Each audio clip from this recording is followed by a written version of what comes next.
Huli ang isang laborer sa isang buy-bust operation na isinagawa ng PNP sa Barangay Bunaw, Tupi, South Cotabato. Ang detalye ng report mula kay Patrolwoman Rosalie Umalay.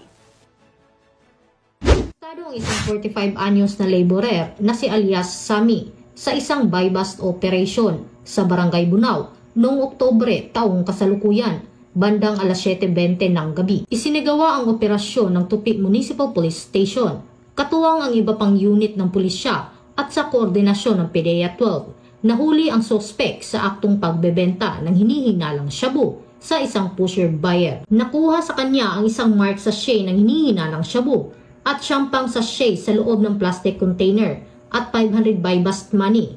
Tinatayang 2.5 gramo ang kabuuang bigat ng droga na nagkakahalaga ng humigit kumulang 17,000 pesos. Sinampahan ang sospek ng kasong paglabag sa Section 5 at 11 ng Republic Act 9165 o Comprehensive Dangerous Drugs Act of 2002. Mula dito sa General Santos City, ako ang inyong PNN correspondent, Patrolwoman Rosalie Umalay, alagad ng batas, tagataguyod ng Balitang Pulis.